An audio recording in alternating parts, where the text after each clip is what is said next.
वंदे मातरम, जय हिंद, जय भारत। आप भजन जामानी यूट्यूब चैनल को देख रहे हैं। फ़िलहाल मैं राजस्थान के बाड़मेर ज़िले के गुड़ामालानी तहसील के ठीक पूर्व दिशा में स्थित एक अमर शहीद विकास सेवा संस्थान है, जहाँ आज से ठीक 73-74 वर्ष पूर्व चिमना राम जी और प्रताप राम जी ने हिरणों की खातिर अपने प्राणों का उत्सर्ग कर दिया था।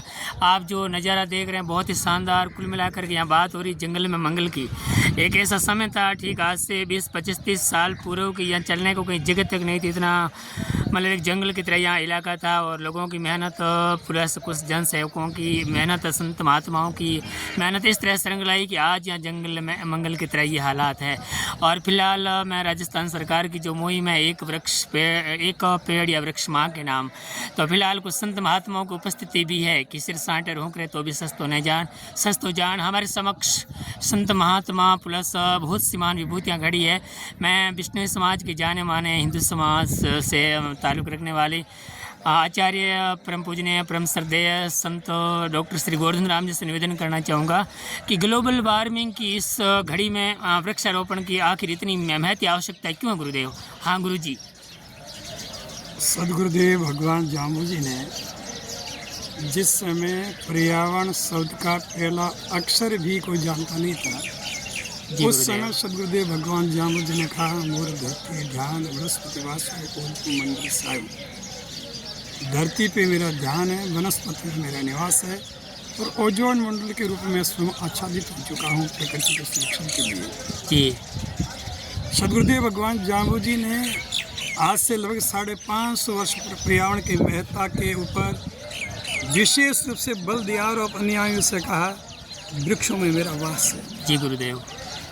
जिस तरह से इंसान के जीवन में प्राण है, इसी तरह से हर वृक्ष के अंदर भी प्राण शक्ति है। जी जाम्बू जी भगवान ने अपने काल में कालखंड के अंदर जिन्होंने एक हरे वृक्ष को खेजड़ी को काट दिया और यज्ञ के अंदर उनका उपयोग लिया, आके पूछा मुझे इसका क्या फल मिला है?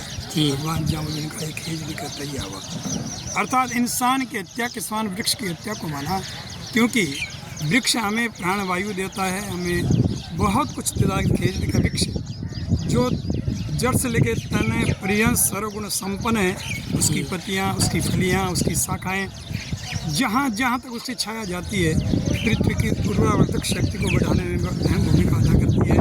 एक प्रकृति का ऐसा तोहफा जो दिन और रात 24 घंटे हमें ऑक्सीजन देने वाला वृक्ष है। ऐसे वृक्षों का महत्व बतलाते हैं जाम्बू जी भगवान ने विशेष रूप से हमें इन पेड़ों के प्रति सजगता बरतने के लिए कहा। और वर्तमान में सबसे बड़ी आवश्यकता है सदगुरुदेव भगवान जाम्बू जी के सिद्धांतों का क्रियान्वित कर लिया जाता, तो आज विश्व स्तर पे जो पर्यावरण की समस्या उत्पन्न हुई है ये दूर देखने नहीं पड़ता। जी तो भगवान जाम्बू जी के शब्दों में रूह जीव दिया पालने रूख लीलो नहीं घावे, किसी भी प्रकार से रूख है वो लीला काटना नहीं चाहिए, जहाँ तक हो सके अधिक वृक्षारोपण करना चाहिए। और माँ अमृता देवी के शब्दों में नंगी धरती करे यूँ पुकार, वृक्ष लगा के कर श्रृंगार, सिर सांटे रोक रहे तो भी सस्तो जान।